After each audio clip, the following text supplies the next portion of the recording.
So tell me, is this servlet having any instance variables? No.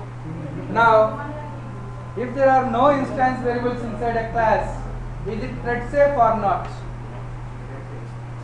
We discussed about thread safety. Synchronization issues will happen if there are no instance variables? No. If instance variables are there, then synchronization issues are possible, right? So tell me, is servlet thread safe? Is my servlet, hello servlet in this case, is it thread safe? No. Here, see this example of hello servlet, is it thread safe? Yes. It is thread safe because it is not having any instance variables. But if it is having instance variables, it is?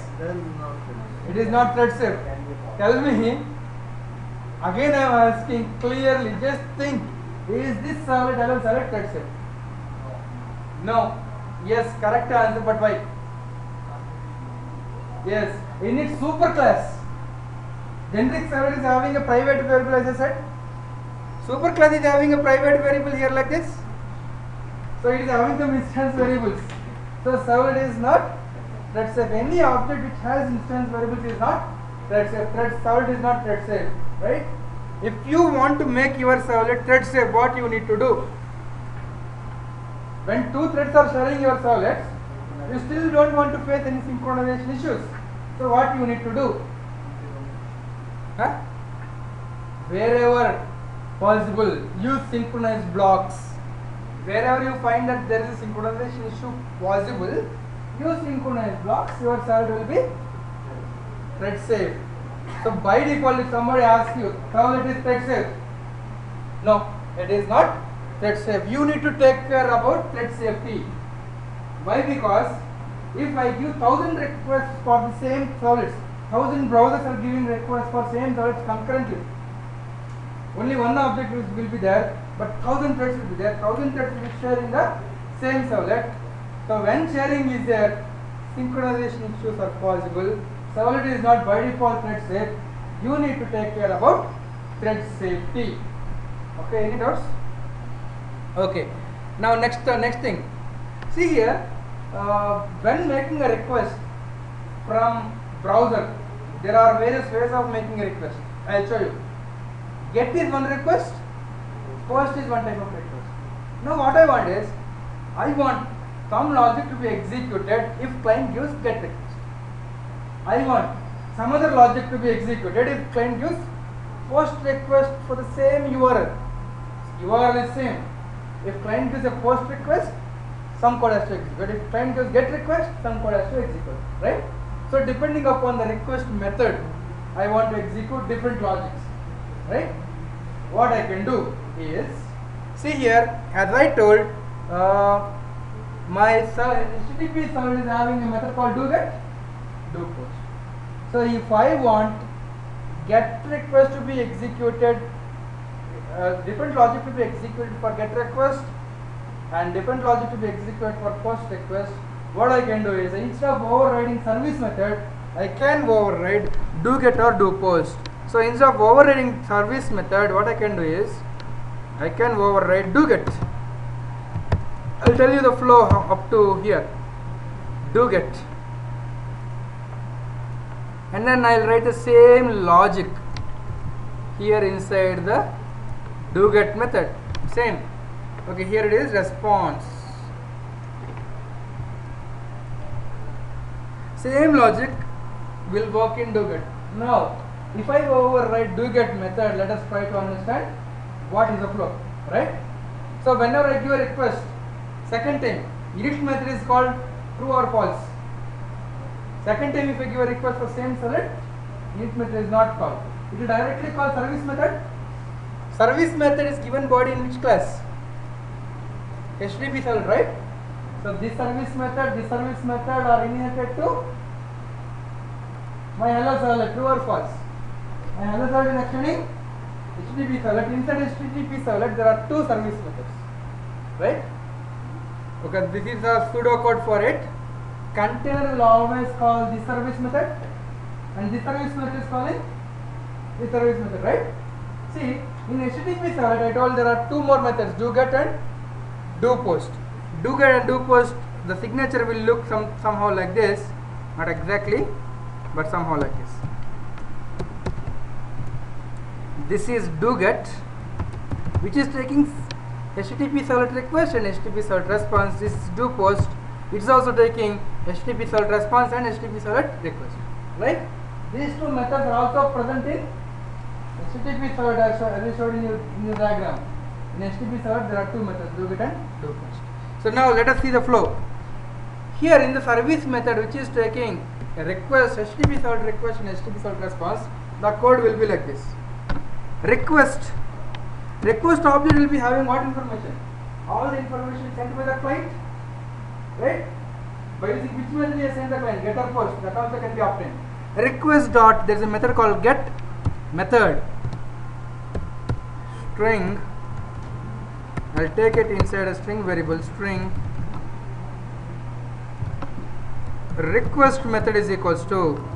So see here, if browser gives a get request, request.get method will return a string get. If browser gives a post request.get method will return a post, string post. Right, now see the logic here inside the service method. If request method dot equals get, then it is calling do get.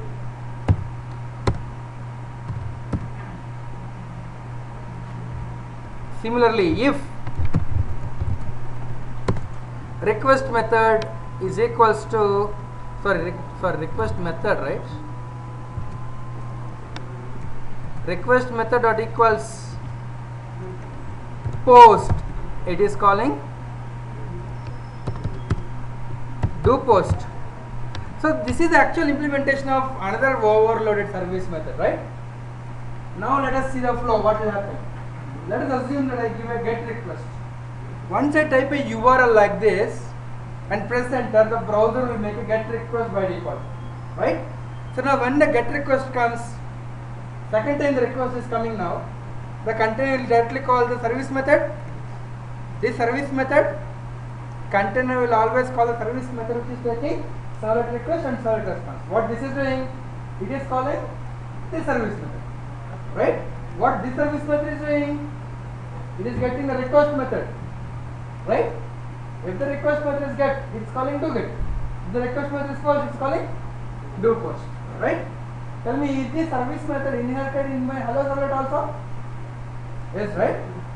So whenever I give a get request, will this get executed or not? Right? Will get executed. If I give a post request, will this be getting executed? Will this be executed? No. Do post will get executed if I give post request.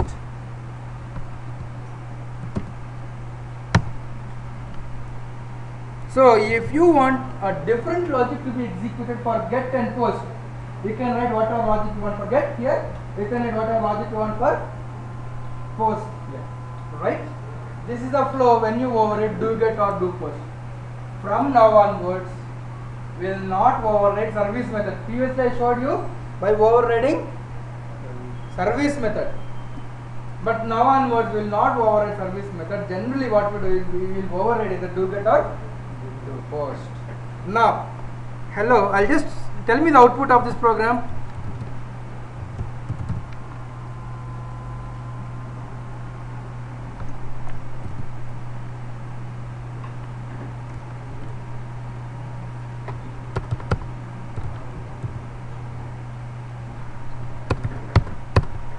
Okay. Tell me the output of the program. If I give a get request,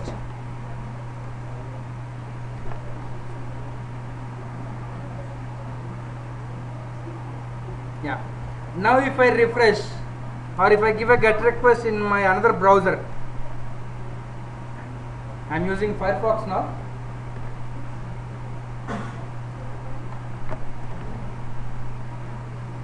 Yeah, I am giving a request in Firefox. Now what will be the output? Allowing do get, because by default what is the request method? Do get. Okay. So now tell me the output.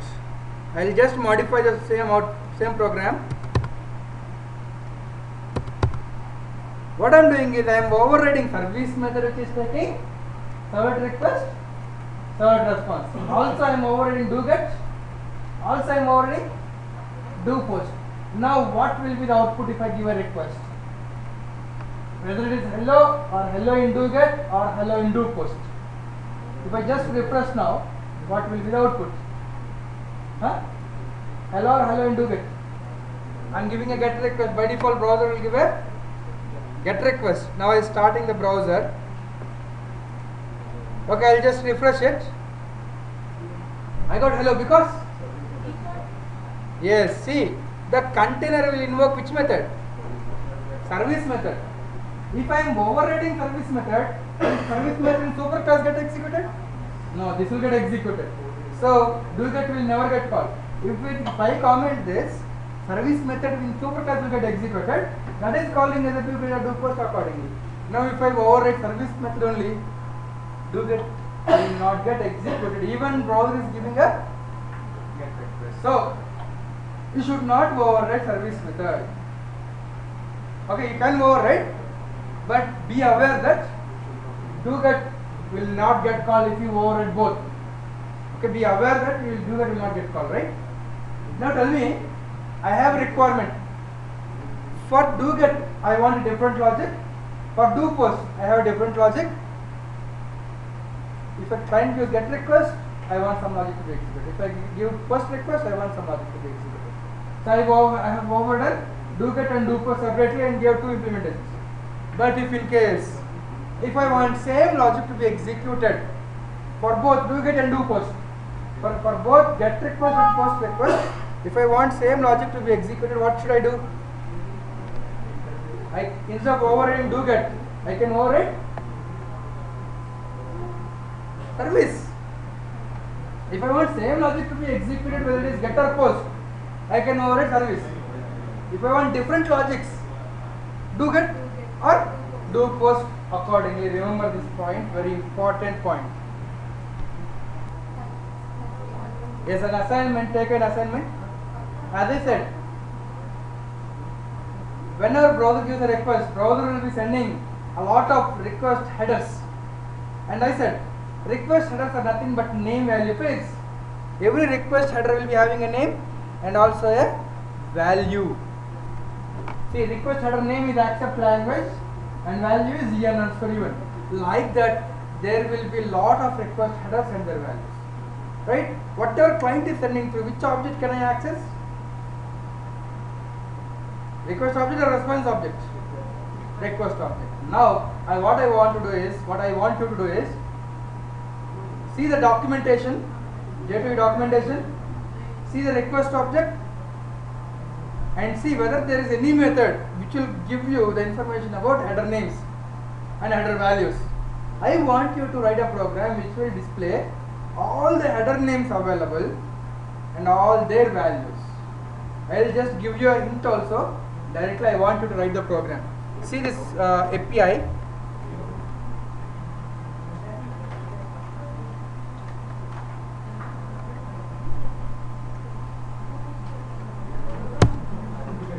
Yes, see here, HTTP servlet request is having a method called get header names. It is returning an enumeration. You know what is enumeration? In collections we have understood what is enumeration, similar to iterator. Right?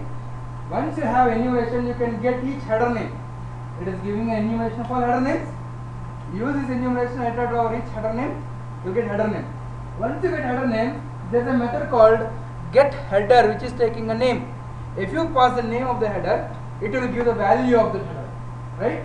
Now what you can do is write a servlet which will display all header names and values. I want you to use these two methods, get header names. Okay? Do it. I'm creating a new servlet. New servlet. Servlet name is display header servlet.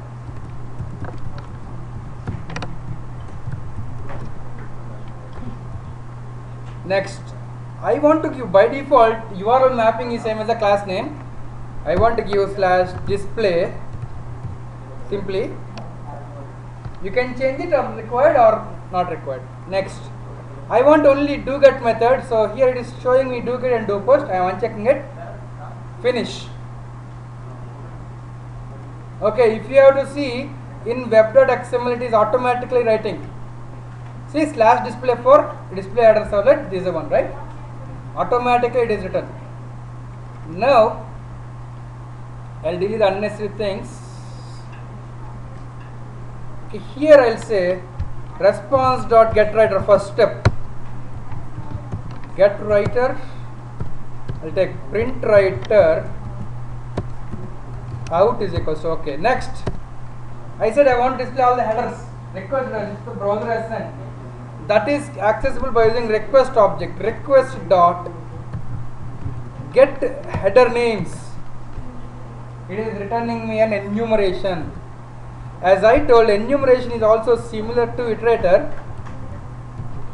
Enumeration from java.util. Enumeration of header names are nothing but string. So I can use string. Enumeration of string is equals to while.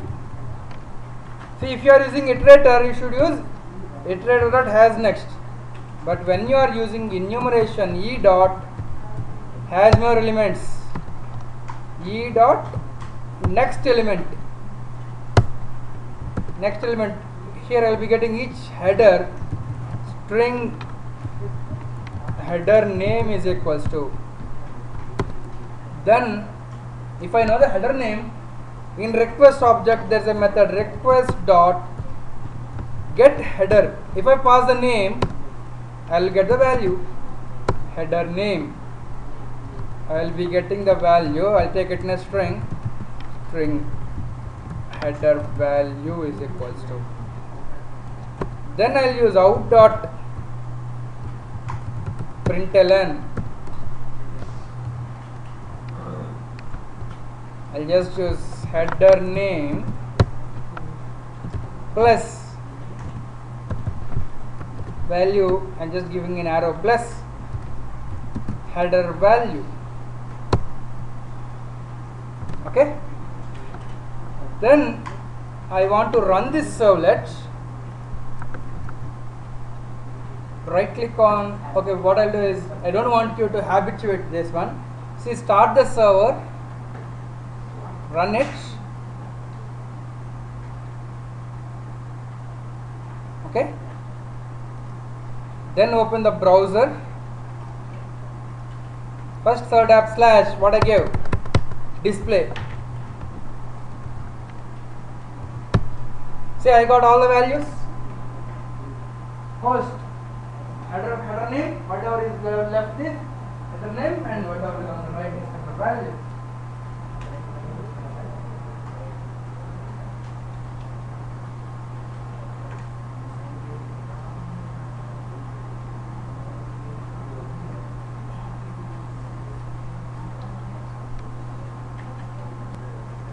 Now I want to write a separate program. How I want is, first I want HTML page to be displayed, which will ask for username and password. Right? Once I enter my username and password and submit, then the request should go to servlet. Once I submit, the request should go to servlet. Servlet should display whatever username and password you have entered already. A very simple program again. Okay? What I want is first page should be a HTML page, simple HTML page, which will display username and password, which will ask for username and password. Once I submit, the request should go to servlet. Servlet should display whatever you have entered there. Okay? So I will just show you the demo. Later on, after I show you the demo, you can start practicing. Nobody, don't type it right now parallel with me. Just see whatever I do. Now I want to write a HTML file. Where should I write the HTML file? Inside WebInf, right? Outside WebInf? Yes. So outside WebInf, right clicking on WebInf, new HTML page, ask user, okay, I'll say login.html, login page, next, finish. Okay, you know HTML, you are experts in HTML, I believe. HTML, to be very simple, HTML body. Can I write a form tag? Form, I'll tell action is equals to letter, and here I'll ask username. Username, tell me how should I get a text input? Input type is equals to text, and I'm giving a name to this input field called uname. I can give a name, I gave uname. BR for line break. So again I want for password, tell me input type is equals to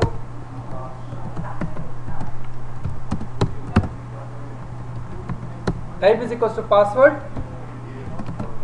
name is equals to pass, BR. Again I want a new line. Then I want a submit button, tell me input. Yes. Type is equals to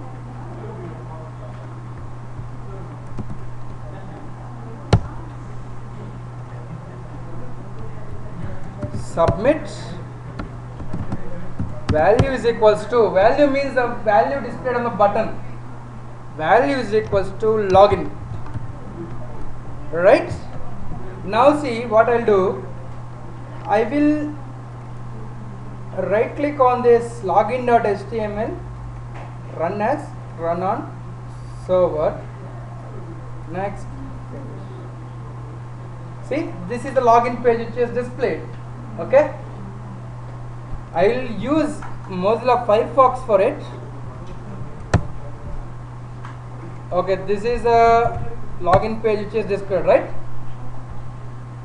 Now if I view source, right click and view page source, what is action? Action is equals to nothing I give. Once I submit, whatever I write in action, the request will go to that.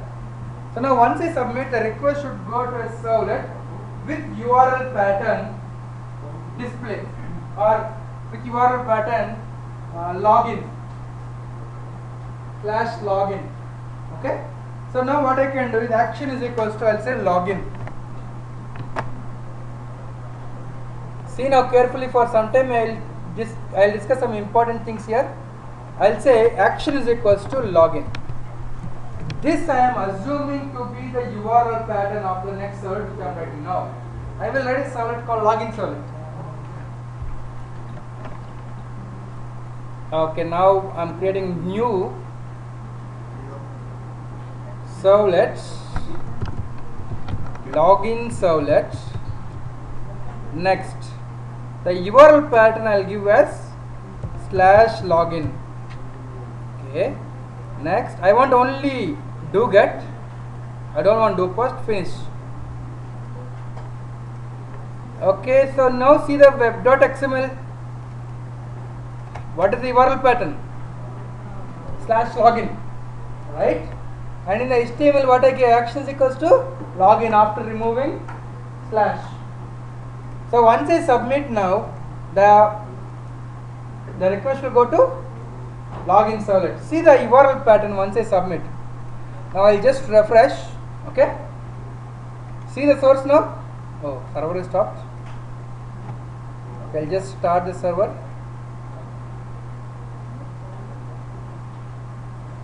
Now I'll just refresh. Okay, now see the source. Action is equals to login. Okay, now carefully observe. What is the URL now? Ending with login.html, right? In the action I gave login. Now once I type username and password, I am typing my username Shiva and password I am typing as Prasad. Press enter, submit. See, now the URL is changed to slash login, whatever I gave in the action, and question mark uname. What is this uname? See, the name which I gave to the text input for username, and this is password, right? See, now on the browser, uname is equal to Siva, whatever I type, ampersand, pass is equal to Prasad, whatever I type, right? So in the URL, whatever I type, the information is going as part of the URL, right? So now tell me, if I give, instead of login, if I give L, what will happen? The request, what will be the URL pattern now? Okay, I'll just go back, refresh. Okay, now I'll show you the source. Action is equals to L. Once I submit, where it will go? See, after first step slash L, right? Whatever I give in the action is replacing the last part. Whatever is in the last will be replaced, and whatever I give in the action is coming here in the URL, right? And then whatever I am submitting here are coming after question mark, right? So this whole thing is called as URL or not? In the URL, whatever is coming after question mark is called as query string. Okay? Query string. Whatever is coming after the URL is called as query string. So here uname is equals to Siva and pass is equals to this one, which is nothing but the query string. Okay? Now tell me the answer, what will happen if I give action is equals to slash L. There is a difference between slash, giving slash and not giving slash. Let us try to understand what will happen if I give action is equals to slash L. Now I'll come back, go back and refresh. Okay, now I'll show you the source. Action is equals to slash L. See the URL carefully now. What is the URL? First server tab slash login.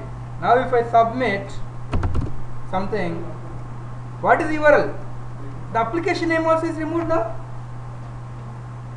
Application name also is removed. Previously application name was not removed. Only the last part was removed. Login.html was removed and L was added. But now in the URL, whatever is coming after port name is removed and L is added, right? So now let us understand the concept here. If I write slash here, the browser will understand that I am giving the absolute URI. Absolute means from the root directory of the server. Browser will assume that I am giving the absolute URI. Whatever I am giving in the action is nothing but URI. It will assume that I am giving the absolute URI. So it will replace everything after the port number. So previously the URL was like this, right? So what it will do? It will remove everything after port number and add whatever you give in the request and send a request to that location. So if you are giving slash in action, that means that you are giving absolute URI. Absolute URI means the URI from the root directory of the server. So it will replace everything after port number and replace whatever you write inside your action, right? Now again I'll change it to remove slash. Okay, if I remove slash, what will happen? Okay, now I'll just refresh it. Okay, now if I show you the source, now it is L only, not slash L. If you don't give slash, what will happen is the browser will assume that you are giving the relative URI, relative to the current URL. So what it will do is, it will just remove last part and add whatever you give in the action there, right? Now see what happens if I submit. It has removed last part, login.html, and added L question mark, the query string here, right?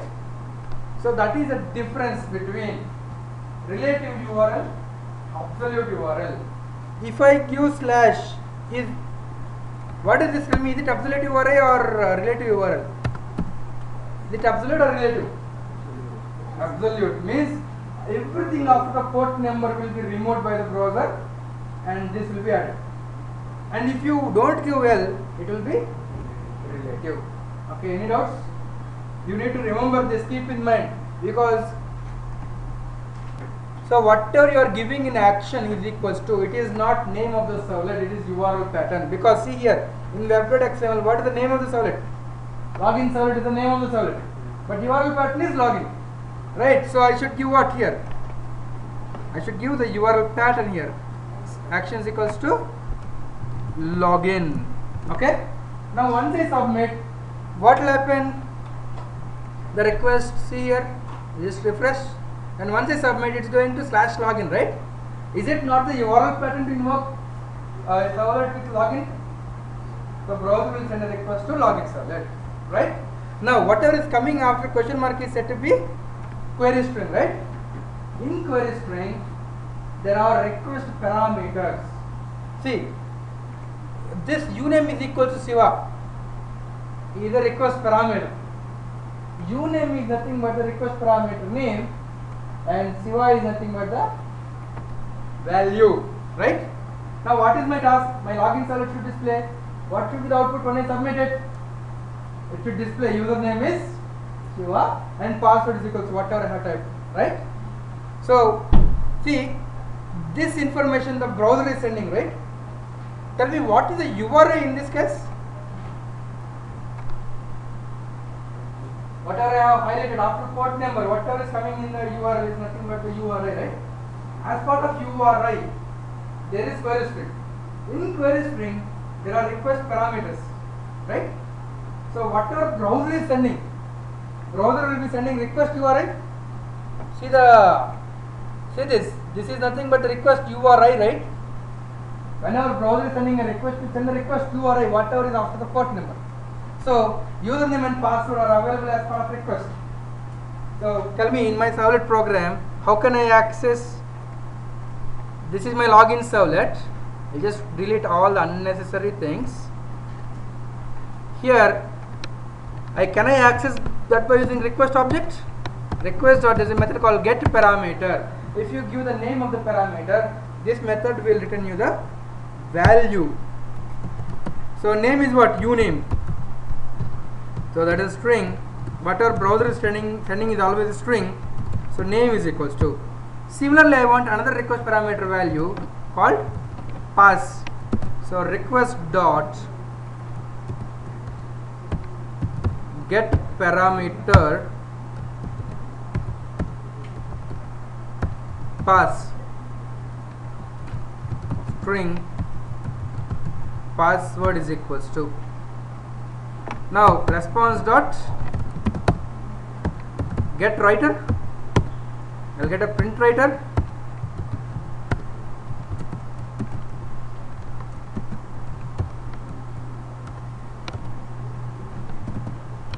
Out is equals to.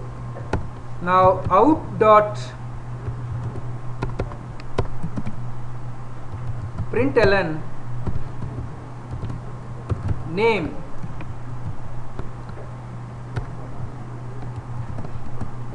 colon plus, tell me, name is name variable is having the name.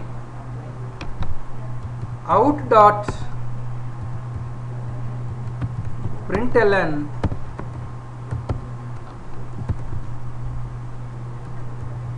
password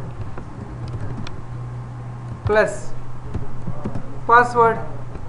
So this will print whatever I have submitted. Once it is executed, let us see. I'll just restart my server.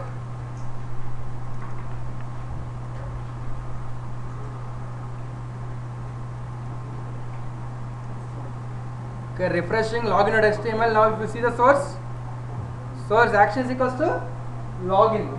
So now once I submit, it will go to login servlet. Now I am submitting username is Siva and password is India. Login. See, name, password, right? So this is a simple program which can display whatever you have submitted, right? Now, and one more thing before going ahead. See here, by default, once I submitted, what is the method? Get request or post request is done. By default, it is get. Now, as it is get, what I have written here, do get I have overridden, right? Now what I want to do is I want to give a post request. See, if you want to give a post request, it is very simple. Form, inside form tag there is another attribute called method is equals to by default get. You can write post. Now once you submit the form, it will give a post request. Now let us see what will happen if I run it. I will just go back, refresh it. Now see the source, method is equals to post. I will submit now. Let us see what will happen. What is it saying? The method post is not supported by this URL. Why? Yes. Because I have overridden do post. I didn't override. Sorry, I have overridden do get. I didn't override do post. Now, what I can do is I can override do post also, and I want the same logic to be executed.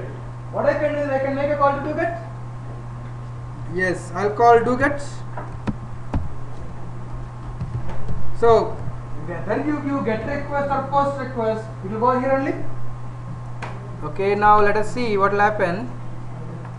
It is request req comma response, right? Now whether it is get request or post request, both same logic will be executed.